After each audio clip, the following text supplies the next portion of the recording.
Pokemon Go Fest has officially kicked off over in Osaka, Japan and London, England, and I have to tell you, I'm really excited from what I'm hearing. It seems like both of these events are going off without a hitch, and there's a lot of exciting things that's being reported that is happening at these events. It's a really good sign for future Go Fest events like the one in New York City as well as the global event, and I do want to talk about it here. Alright, so with that said, let's jump right into it.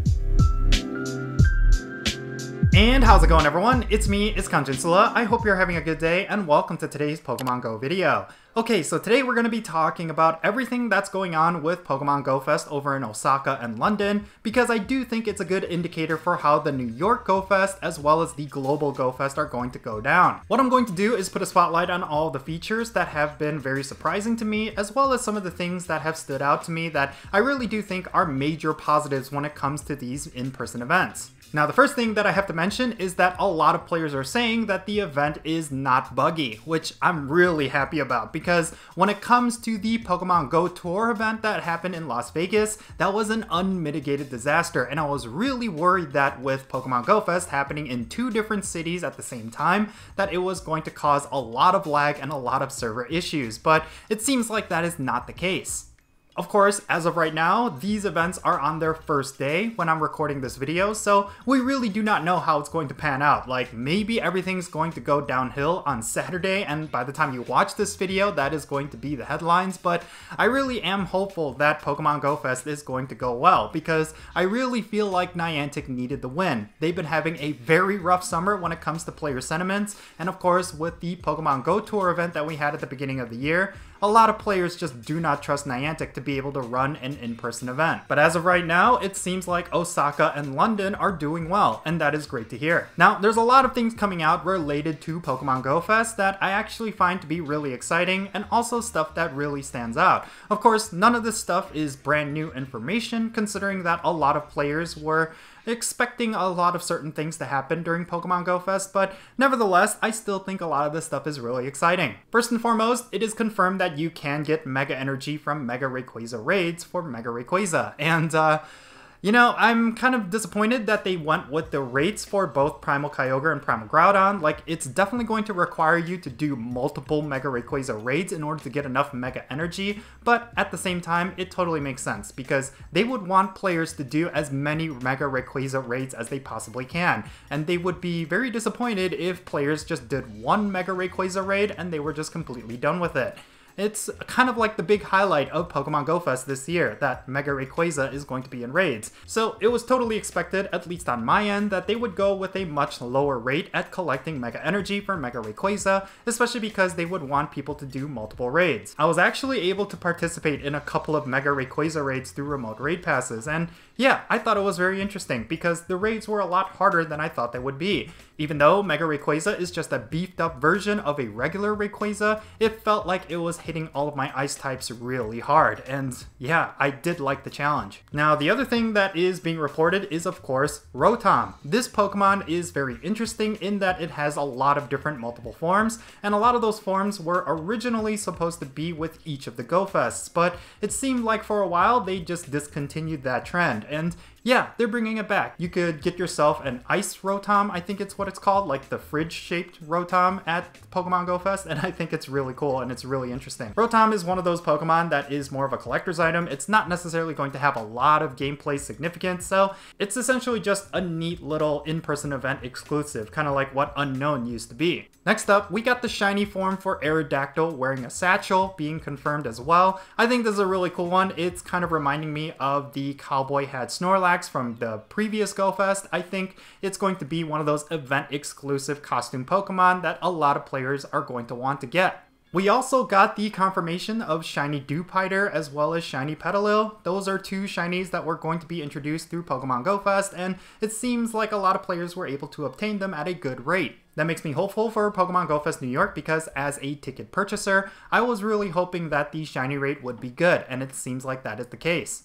Now, this one is a little bit interesting and maybe something that a lot of players will not care for, but it seems like some of the Rayquaza that you catch through Mega Rayquaza raids is going to have special backgrounds tied to the city where you caught it. This is of course something that they did with Pokemon Go Tour in Las Vegas, where that some of the Groudon and Kyogre that you caught from those primal raids would have a special background in their Pokemon screens. Well, for the lucky few who caught Rayquazas over in Osaka or London, they're going to have backgrounds that match both of those cities. And then finally, this is something that I think is going to get overlooked quite a lot, but I think it's very important. It seems like Niantic is taking a lot of responsibilities for their players during these events. There was actually a notification for heat strokes that players were getting over in, I think it was London, and I think that's really cool. I feel like when it comes to Niantic, they really haven't done much to show that they actually care about the community, and this is one of the things that they've done to kind of show that they're very aware and they're just looking out for their players. I mean, as any of us will know, they haven't really shown that in a gameplay point of view, but at least when it comes to playing Pokemon Go outdoors, they're being mindful of their players' safety, and that's actually very important, especially when it comes to future Pokemon Go in-person events. And this is something I want to throw in, but I really like the fact that they're integrating Campfire into Pokemon Go Fest. Like,